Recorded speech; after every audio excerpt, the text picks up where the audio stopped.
So Jerry, I want to show one more way to use 1 point perspective. Um, I guess as a narrative in a comic book, and this is just I guess more of a dynamic way you can use it. So here's the. I guess I went backwards, didn't I? I put the point down and then I put the horizontal line down. I guess it really doesn't matter if you know where everything is going. So anyway, I'm gonna do that. Put some lines out. And one thing you can do, like I said, you're going to draw a figure, but in 1 point perspective, and we can do it. I guess we can do it as a block, because do it this way. You can see also in 1 point perspective.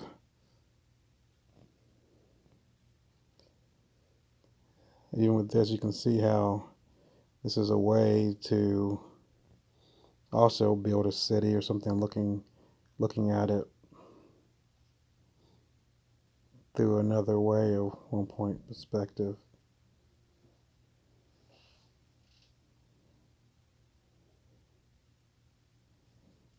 Anyway, but one way to do a figure in this perspective is like, you have the boxes, I guess rectangles, and you can draw the figure inside the box.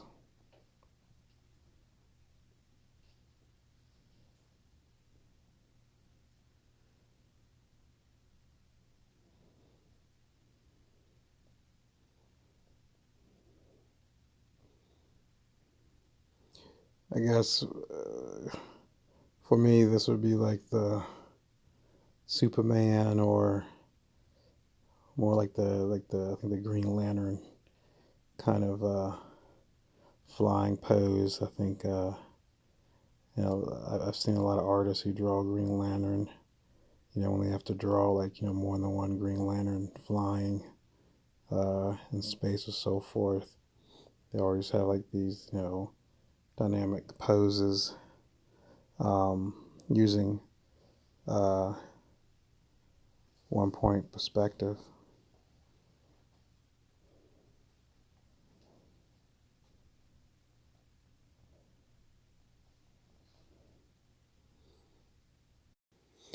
All right, so using a 1 point perspective, uh, we made these boxes first, rectangles, whatever, and then put the figures in there. The boxes kind of help just to make sure all the figures are the right size, and they should for this I say they are Green Lanterns.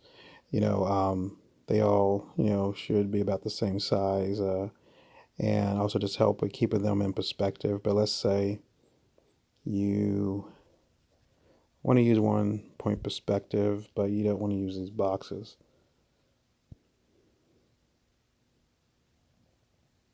Have the horizontal line, 1 point. We'll bring some lines out just to help knowing where to go. The good thing to do when you're doing your panels and when you're drawing figures is to think about the background. Is to think about the perspective. A lot of times, and I still do this at times, that I'll draw the figure and then I'll just say, I'll just let the background have to fit where the figure is, and should be more the figure should fit where the perspective and the background is. That's why I always look for the eye level and the horizontal line where that should be. And so anyway, say you want to build the character from the perspective without the boxes. And I think we've gone over before about breaking down the figure.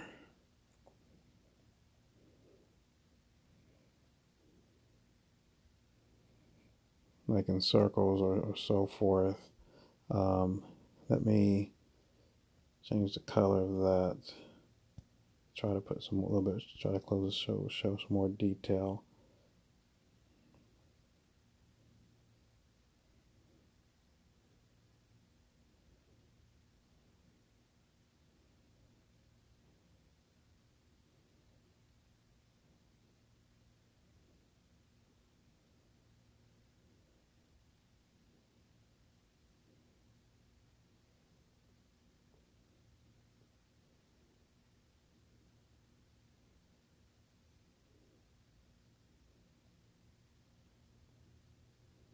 And so I'm just adding some detail and stuff.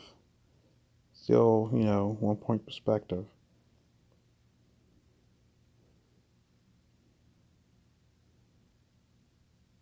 Like I said, it's probably the easiest perspective, but a lot of people, they don't realize so many things you can use it for storytelling. A lot of times people use, of course, 2 point perspective more, you know, in their comics, but don't think that 1 point perspective, isn't just as powerful or useful, I should say, as a 2 point. All right, so with this figure in perspective, we can do some, like I said, the thing that shows like depth and movement. We can still use a 1 point perspective, and let's say we'll draw another figure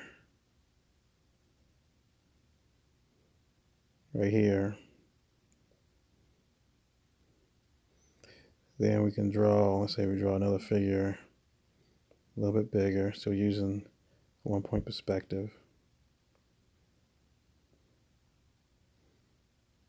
Flying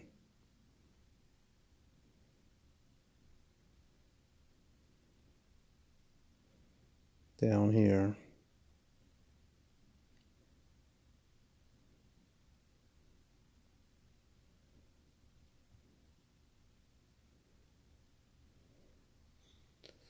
And so you can even, if you want, this is a cheap way to make birds.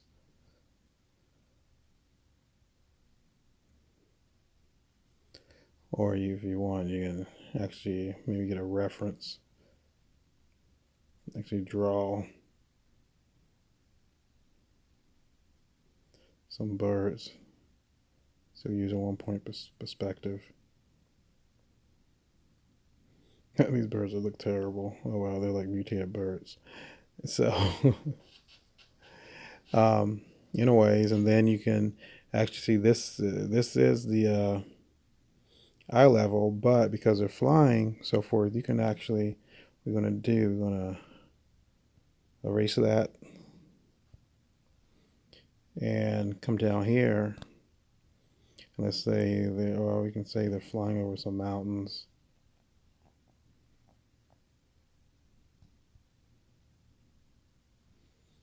Even if you want, add like some clouds, the background. That's just show some more depth or illusion of it. So a lot of things you can do with a 1 point perspective. Just it's up to you. Anyway, just try it out and see what you get.